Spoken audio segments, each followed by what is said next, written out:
Salut tout le monde et bienvenue sur Silence Radio. Ce mois-ci, on vous a concocté une émission spéciale.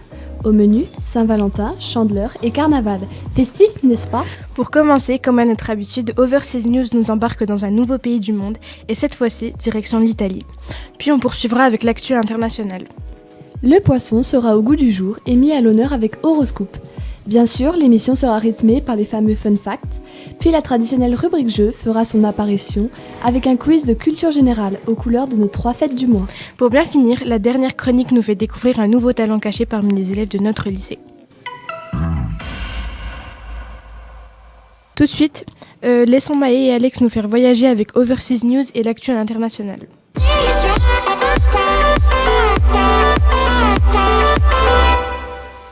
Hey, bienvenue sur cette nouvelle émission d'Overseas News. Alors aujourd'hui, on vous fait découvrir un pays dont on parle dans l'actualité puisque les relations diplomatiques entre la France et ce pays sont au plus mal. Et j'avais bien entendu parler de l'Italie. Mais ce mois-ci, ce pays n'est pas mis à l'honneur pour parler politique, mais plus pour le divertissement. En effet, vendredi 15 février a lieu le carnaval annuel du lycée, une tradition bien ancrée. Et quoi de mieux que l'Italie avec son splendide carnaval de Venise pour se lier à l'actu du lycée. Alors aujourd'hui, nous accueillons Monsieur Marcon, qui est italien. Bonjour. Bonjour. Alors pour commencer, est-ce que vous pouvez nous parler du système scolaire en Italie ? Oui, alors il faut déjà commencer par le fait qu'il existe un décalage entre la France et l'Italie en ce qui concerne l'enseignement secondaire. Donc en France, on a bien 4 ans de collège et après 3 ans de lycée, peu importe la filière. En Italie, on a 3 ans de collège et 5 ans de lycée, ce qui fait une année de plus d'enseignement en Italie par rapport à la France. Il y a à peu près le même fonctionnement des filières, donc on a une filière générale qu'on va appeler plutôt licei en général, une filière technologique, donc gli istituti tecnici, une filière professionnelle, gli istituti professionali, et une filière encore de formation professionnelle qui ressemble à peu près au CAP à l'apprentissage, qui est plutôt gérée au niveau régional. Si on va plutôt regarder à l'intérieur des filières, on va trouver quelques différences entre la France et l'Italie. Pour les lycées, on va par exemple retrouver à l'intérieur ce qu'on appelle le liceo artistico. Donc, mot à mot, ce sera un lycée artistique qui recouvre à peu près donc les arts plastiques, la scénographie, le graphisme, le design, ce qu'on trouve plutôt dans la filière technologique ici en France. Ou encore, on a une filière S mais appliquée, sciences appliquées, ou encore une filière S avec une section sportive encore. La grosse différence encore, c'est le lycée linguistique. On n'a qu'un lycée consacré, c'est une filière L, mais exclusivement pour les langues vivantes. C'est tout à fait une exception par rapport à la France, où il n'y en a pas. Et qui était plutôt destiné à la formation des maîtres et maîtresses, donc d'école primaire. Et du coup, est-ce qu'il y a un équivalent du bac ? Bien sûr que oui. On a l'esame di maturità, qui est l'équivalent donc du bac. D'accord. Et quelle est l'image des Français en Italie ? Grosso modo, on peut retenir une idée de élégance vis-à-vis des Français. Bien évidemment, on fait plutôt allusion évidemment aux stéréotypes et aux clichés qui peut être lié à la métropole parisienne, donc à Paris plutôt. Parfois, je dirais même je souligne bien stéréotype, un poil de arrogance ou de froideur aussi des sentiments, mais je souligne encore, il s'agit bien de stéréotypes. Et est-ce que vous pouvez nous décrire l'Italie en un mot ? Question difficile. J'en choisis un, mais ça me fait un peu mal. Je dirais tradition. Tradition qu'on peut après décliner sous plusieurs points de vue en fait. Gastronomie, culture, histoire, géographie. Donc il y a pas mal de moyens pour pouvoir attaquer ce mot-là. Et donc pour finir, qu'est-ce que vous pouvez nous dire sur le carnaval en Italie ? Est-ce que c'est comme à Venise, ou d'autres villes ? Bien sûr que oui. On va dire que toute la péninsule italienne est intéressée par le carnaval. Certainement, le carnaval dont on a majoritairement la connaissance, c'est plutôt le carnaval de Venise, de par son histoire, parce qu'il existe déjà depuis le Moyen-Âge, donc il est relativement ancien. Il est suffisamment bien médiatisé aussi, donc on le voit un peu partout. D'autres villes intéressées par le carnaval, là je pourrais parler éventuellement de Ivrea, qui se trouve dans le nord de l'Italie, donc dans la province de Turin, qui est plutôt connue pour sa bataille des oranges en fait. Au nord-ouest, ce sera plutôt la ville de Viareggio, qui est plutôt connue pour les chars par contre. Le carnaval de Viareggio est plutôt connu parce que finalement les chars représentent des personnages politiques ou des célébrités et on utilise le char comme moyen pour faire de la satire Le tout dernier carnaval que je voudrais mentionner, c'est le carnaval de Putignano, une ville dans le sud de l'Italie, qui a d'autres origines en fait, plutôt des origines agricoles. Et il est plutôt connu parce qu'il commence en fait à partir du 26 décembre. Ouais, merci. Merci beaucoup pour vos réponses. Et donc on se retrouve le mois prochain pour un nouveau pays. Hey, alors on se retrouve à présent pour l'actuel international de fin de janvier, début février. Alors ce mois-ci, format exceptionnel puisque nous parlerons seulement d'une seule actualité qui est un petit peu complexe et qui est quand même assez importante. Il s'agit de la crise au Venezuela. Depuis 2014, le Venezuela connaît une crise politique, économique et sociale avec une monnaie qui ne vaut plus rien, un président contesté. Alors en 2013, Maduro, proche de l'ancien président décédé, lui succède. Mais dès lors, sa cote de popularité ne cesse de chuter pour atteindre moins de 20% en 2017. Donc Nicolas Maduro est ainsi accusé, à tort ou non, d'être responsable de l'inflation du pays, la plus grande au monde, une inflation de 2610% en 2017. Et ça fait beaucoup. Alors la farine, le riz sont en rupture de stock, la violence est très importante avec 89 homicides pour 100 000 habitants en 2017, ce qui est énorme puisque cela fait le deuxième pays le plus meurtrier du monde. Tout cela, bien entendu, ça rend les gens mécontents et beaucoup veulent la démission du président depuis 2016 déjà. Donc élu plusieurs fois, il est accusé de bourrage d'urnes et n'est pas reconnu par ses opposants. Alors ainsi, dans un Venezuela en pleine crise, Juan Guaido, on tente l'accent, opposant au président Nicolas Maduro, s'est autoproclamé président en exercice du pays mercredi 23 janvier, à l'âge de 35 ans seulement. Il a été reconnu par les États-Unis ainsi que 14 pays. Et la France depuis peu de temps d'ailleurs. Mais l'Union européenne a appelé à des élections libres, une nouvelle affaire à suivre qui risque de faire encore beaucoup de bruit. Eh bien, merci beaucoup les filles pour ces nouvelles découvertes. C'est toujours un plaisir. On laisse maintenant la parole à Chloé et ses pertinents fun facts. On avait déjà évoqué la Belgique dans les fun facts précédents. Eh bien, ce pays va encore nous surprendre. Pour la plupart, Belgique rime avec chocolat, et ce n'est pas les 400 chocolateries de renom du pays qui vont les contredire. C'est d'ailleurs l'aéroport de Bruxelles qui réalise les plus grandes ventes de chocolat au niveau mondial, et la Poste belge est allée jusqu'à créer des timbres au goût chocolat en 2013. On quitte l'horizon culinaire pour un fait plus politique. L'Irak a été inscrite au Guinness Record pour avoir été le pays resté sans gouvernement le plus longtemps, soit 289 jours en 2010. Eh bien la Belgique, un an plus tard, bat ce record en restant sans gouvernement 541 jours. Merci Chloé, on enchaîne avec Iris et Julie qui animent Horoscope. Et oui, aujourd'hui, découvrez plus en détail les caractéristiques du signe du poisson. Mais on les connaît déjà. Les poissons sont généreux, brillants, ambitieux, exemplaires et attachants. Quant à leurs défauts, c'est pas compliqué, ils en ont pas. Mais bien sûr, j'en conclus que ton signe astrologique est poisson ? Pas du tout. Très bien. Alors si tu veux bien, laissons la parole à Iris et Julie. Elles sauront mieux nous en parler.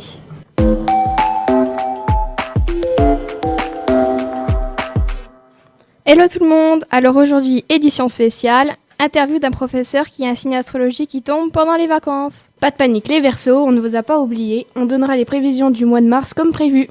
On a rencontré un professeur qui voulait participer à notre chronique, mais dont le signe astrologique ne correspondait pas aux périodes de cours. Écoutons maintenant Madame Dotman. De quel signe astrologique êtes-vous ? Alors Lion. Croyez-vous en l'horoscope ? Absolument pas. Si vous deviez décrire votre signe astrologique en 5 mots ? Alors, on va rester fidèle à l'animal, sûrement courageux, têtu, peut-être... après, je sais pas trop d'autres idées en fait. Si vous pouviez changer de prénom, lequel aimeriez-vous porter ? Je suis plutôt satisfaite de mon prénom, donc ça, je crois que j'en changerai pas. Si vous étiez un métier autre que prof, lequel exerceriez-vous ?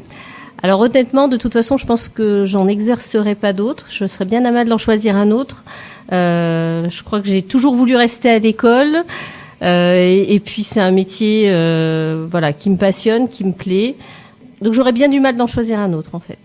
Si vous teniez un magasin, quel produit aimeriez-vous vendre ? Du chocolat. Quel métier vouliez-vous exercer lorsque vous étiez enfant ? Maîtresse d'école, puisque je connaissais que ma maîtresse. Et puis quand j'ai grandi, je suis passée chez les profs. Et quel est votre passe-temps favori ? Alors, quand j'ai du temps, j'aime beaucoup regarder les séries. J'avoue que depuis que j'ai découvert Netflix, c'est un passe-temps plutôt agréable. Merci beaucoup pour avoir répondu à nos questions. Merci à vous. Mais Julie, t'es né en février ? Eh oui, avec Asma, on est poisson et c'est de loin le meilleur signe astrologique. Le meilleur, je sais pas trop, mais changeons de sujet. La pierre précieuse qui vous symbolise est l'améthyste, votre planète est Neptune et votre élément est l'eau. Vous aimez le bleu, le vert et le jaune. Je sais par contre que le poisson est créatif, sensible, dévoué, compréhensible, idéaliste, tolérant, mais aussi romantique, intuitif, pédagogue et émotif. En gros, tout moi. Ça va, le narcissisme, ouais. Il est aussi lunatique, indécis, influençable, timide, pessimiste et il manque de confiance en lui. Par contre, là, je ne me reconnais plus du tout. Si, c'est tout toi, ça.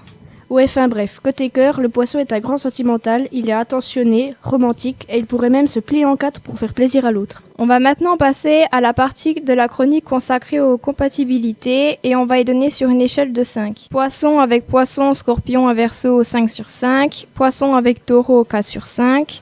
Poisson avec gémeaux, cancer, vierge, balance, sagittaire 3 sur 5. Poisson avec capricorne 2 sur 5. Et poisson avec lion, bélier 1 sur 5. Les personnalités poissons sont entre autres Justin Bieber, Jeanne Calment, la femme la plus vieille du monde, qui a un peu fait débat il y a quelques semaines, Victor Hugo, Paul Pogba, Stromae, Vita, Vivaldi et Einstein. Ce mois-ci, vous serez très intuitif et vous ne vous ferez pas avoir. Vous recevrez de bonnes nouvelles, vous gagnerez de l'argent qui sera le fruit de votre travail, vous ferez de nouvelles rencontres, vous vous sentirez ambitieux et capable de tout. Si vous êtes en couple, c'est le mois parfait pour vous lancer dans des projets plus conséquents et de vous engager dans cette relation où vous pourrez dévoiler vos sentiments. Si vous êtes célibataire, vous allez faire des rencontres qui, malgré votre charme, vont bouleverser votre équilibre affectif. Rêvez d'amitié et vous serez plus lucide et moins fébrile dans vos rencontres. Ne vous attachez pas trop vite, soyez vous-même et prenez confiance. Merci à nos auditeurs, on se retrouvera la prochaine fois pour une émission consacrée au bélier. Ciao à tutti! Voilà, c'est bien ce que je disais. J'ai juste résumé un peu. Merci les filles, passons au second fun fact de cette émission. Chloé, à toi la parole. On quitte l'Europe et on part au Japon, pays tout aussi surprenant. En effet, c'est le seul où vous pouvez trouver le Gate Tower Building, immeuble célèbre car il est traversé par une autoroute. Le Japon est aussi connu pour ses championnats de sumo, mais il en existe un particulier. Le but des sumo est de faire pleurer un bébé avant leur adversaire. Ce championnat prend ses racines d'une tradition qui dit que plus les cris sont élevés, plus ça repousse les mauvais esprits. Dernier fun fact sur le Japon, saviez-vous que les Japonais n'ont pas vraiment de signature? Et non, ils privilégient les tampons uniques et personnalisés appelés Anko. Merci Chloé. Sans plus attendre, laissons place au jeu avec Sylvain, Ornella et Lucie. Un quiz de culture générale, ça vous tente? Testons un peu vos connaissances. C'est parti.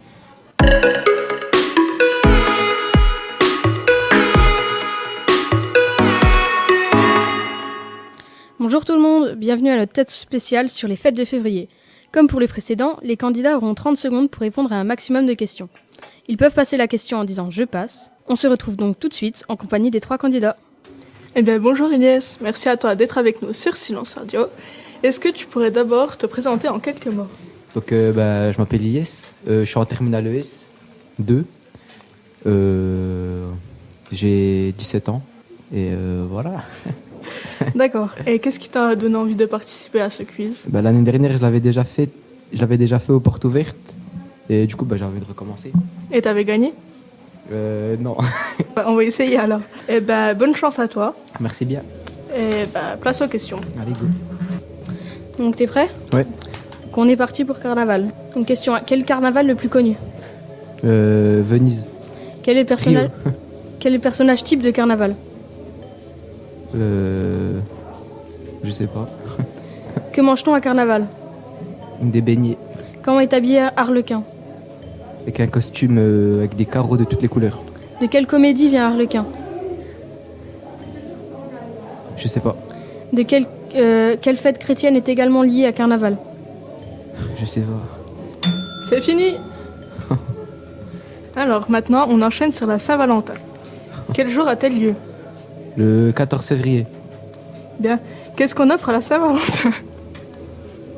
Des roses, non? Ouais, des roses. Que signifie la Saint-Valentin? C'est un jour pour les amoureux, je pense. Depuis quand est-elle célébrée? Je sais pas du tout. De quel couple célèbre est-il question dans une pièce de Shakespeare? Roméo et Juliette. Quelle fleur offre-t-on généralement à la Saint-Valentin? Des roses. Existe-t-il une commune qui se nomme Saint-Valentin? Je sais pas. Quelle couleur symbolise la Saint-Valentin? Le rose ou le rouge? Quel est l'ange des amoureux? Cupidon. Quand une personne est célibataire, on dit que c'est un cœur à prendre. Passons maintenant à la Chandeleur. D'où vient la Chandeleur? Je sais pas. Que mange-t-on à la Chandeleur? Des galettes. De quelle origine est la Chandeleur? Je sais pas. Quand s'est déroulée la Chandeleur cette année?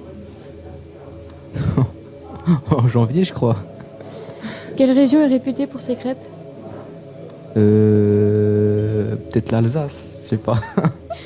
Quelle est la voisine de la crêpe? La voisine de la crêpe et le pancake. Quel est l'ingrédient indispensable pour une pâte à crêpes? Des œufs. Qu'est-ce que la base de la célèbre crêpe Suzette? C'est fini. Ouais, c'est fini. Bon, déjà, Quentin, est-ce que ça va? Oui. Merci de bien avoir voulu participer au quiz. Est-ce que tu pourrais dire un peu plus sur toi et pourquoi tu as voulu participer? J'ai voulu participer parce que j'avais déjà entendu parler de l'émission, puis je voulais voir comment ça faisait. Puis c'est bien la radio, tout, j'avais jamais fait. Voilà. D'accord. Tu peux nous dire quelques mots sur toi? Je m'appelle Quentin Coulomb, puis je suis en terminale ES1. D'accord. Voilà. Merci. Bon, bonne chance déjà. Merci. Bon, on passe sur les premières questions. Donc sur carnaval. Prêt? Oui. C'est parti. Quel est le carnaval le plus connu? Le carnaval de Rio. Quel est le personnage type de carnaval? Un arlequin. Que mange-t-on à carnaval? Des bonbons. Comment est habillé Arlequin? En clown. Non. De quelle comédie vient Arlequin? Ah, c'est le jeu de l'amour et du hasard. Quelle fête chrétienne est généralement liée à carnaval? Je sais pas. Où les Gilles distribuent-ils des oranges à la foule? Je sais pas. Alors maintenant, on passe à la Saint-Valentin. Quel jour a eu lieu la Saint-Valentin? Le 14 février. Qu'est-ce qu'on offre à la Saint-Valentin? Les roses. Que signifie-t-elle? La fête de l'amour. Depuis quand est-elle célébrée? Depuis... je sais pas. De quel couple célèbre est-il question dans une pièce de Shakespeare? Je sais pas. Quelle fleur offre-t-on généralement à la Saint-Valentin? Les roses. Existe-t-il une commune qui se nomme Saint-Valentin? Oui. Quelle couleur symbolise la Saint-Valentin? Le rose. Quel est l'ange des amoureux? Cupidon. Quand une personne est célibataire... Très bien. Passons à la Chandeleur. D'où vient la Chandeleur? C'est la fête. Je sais pas. Que mange-t-on à la Chandeleur? Des crêpes. De quelle origine est la Chandeleur? Je passe. Quand s'est déroulée la Chandeleur cette année? Le 2 février. Quelle région est réputée pour ses crêpes? La Bretagne. Qui est la voisine de la crêpe? La galette. Quel est l'ingrédient indispensable pour une pâte à crêpes? Le lait. Qu'est-ce que la base de la célèbre crêpe Suzette? Je sais pas. Quel est l'alcool la plus célèbre pour accompagner les crêpes? Le rhum. Pourquoi sont-elles rondes? Parce qu'on les fait cuire dans une poêle ronde. Très bonne réponse. Bonjour à toi. Bonjour. Est-ce que ça va? Ça va et toi? Donc merci à toi d'être venu. Est-ce que tu pourrais te présenter et nous dire pourquoi tu as bien voulu venir à ce quiz? Je m'appelle Riyad Fouzi, je suis en terminale ES1 et j'ai voulu faire ce quiz pour remettre mon titre en jeu vu que j'avais gagné l'année dernière. Donc voilà. Ok, merci. Donc, merci beaucoup à toi et puis bonne chance. Merci. On va passer sur le premier thème, donc carnaval. Est-ce que tu es prêt? Oui. C'est parti. Quel est le carnaval le plus connu? De Rio. Quel est le personnage type de carnaval? Arlequin. Que mange-t-on à carnaval? Des beignets. Comment est habillé Arlequin? Avec un bonnet et je sais pas, passe. De quelle comédie vient Arlequin? De Molière. Quelle fête chrétienne est généralement liée à carnaval? Je passe. Où les Gilles distribuent-ils des oranges à la foule? Du haut d'un balcon. Citez un carnaval français. De Nice. Très bien. Maintenant, place à la Saint-Valentin. Est-ce que t'es prêt? Non. Oui, c'est bon. Ok. Alors, quel jour a eu lieu la Saint-Valentin? 14 février. Qu'est-ce qu'on offre à la Saint-Valentin? Des roses. Que signifie-t-elle? C'est la fête de l'amour. Depuis quand on la célèbre? Depuis, je passe. De quel couple célèbre est-il question dans une pièce de Shakespeare? Roméo et Juliette. Quelle fleur offre-t-on généralement à la Saint-Valentin? Des roses. Existe-t-il une commune qui se nomme Saint-Valentin? Oui. Quelle couleur symbolise la Saint-Valentin? Rose. Quel est l'ange des amoureux? Cupidon. Quand une personne est célibataire, on dit que c'est un cœur à... Passe. C'est fini. Passons maintenant à la Chandeleur. Donc d'où vient la Chandeleur? D'où vient la Chandeleur? De France. C'est une fête païenne. Que mange-t-on à la Chandeleur? Des crêpes. De quelle origine est la Chandeleur? Bah, païenne.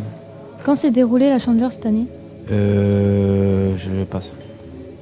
Quelle région est réputée pour ses crêpes? La Bretagne. Qui est la voisine de la crêpe?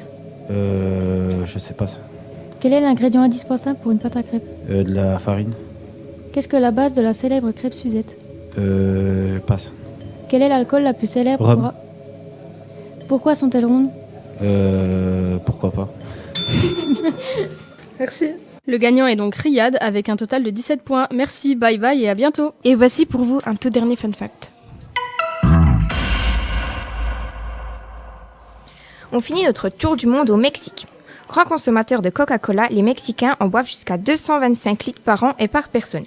Autre fait culinaire, le Mexique est un grand passionné des talamas, qui sont des petits pains de maïs. Une des variétés des talamas est le zacayul, pardon pour la prononciation, qui peut atteindre jusqu'à 60 kg et 5 mètres de longueur. Merci Chloé pour ce tour du monde, que de belles découvertes. L'émission touche désormais à sa fin.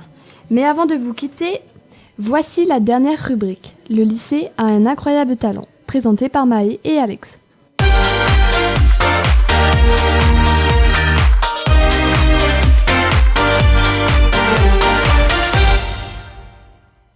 Hey, alors on se retrouve pour le talent du mois et aujourd'hui on interviewe Betty.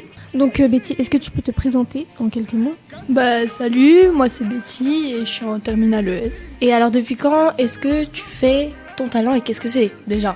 Je pratique le football depuis 9 ans. J'ai commencé à Valentinier et maintenant je suis à l'ASMB à Belfort. Alors on sait que l'année dernière avec les filles, vous avez participé au championnat de France avec l'AS. Alors est-ce que tu peux nous parler de cette expérience? Quel a été le résultat? Qu'est-ce que ça t'a apporté? Le championnat de France c'était trop bien. On a vécu une expérience de fou. On a fini 3e du championnat de France. Et on a découvert plein de filles avec qui on peut être encore en contact maintenant. Et c'était trop cool. Voilà. Est-ce que vous comptez recommencer le championnat de France cette année? On aurait bien aimé, mais ça va être plus compliqué cette année parce qu'on a un effectif différent de l'année dernière et du coup c'est plus compliqué. Okay. Donc pour finir, comment imagines-tu le foot dans ton futur? Je l'imaginerai toujours comme un loisir. Après, on essaye de faire du mieux possible pour être à un niveau supérieur à chaque fois. Voilà. D'accord, merci beaucoup pour nous avoir accordé un petit peu de temps. Donc n'hésitez pas à vous inscrire au foot à l'AS pour participer peut-être dans les années futures au championnat de France. Eh bien, on peut la féliciter et on les encourage à gagner ces championnats de France. On espère que cette nouvelle émission vous a bien diverti. Pour nous, c'est toujours un plaisir de l'animer. Merci de nous avoir écoutés, c'était Silence Radio.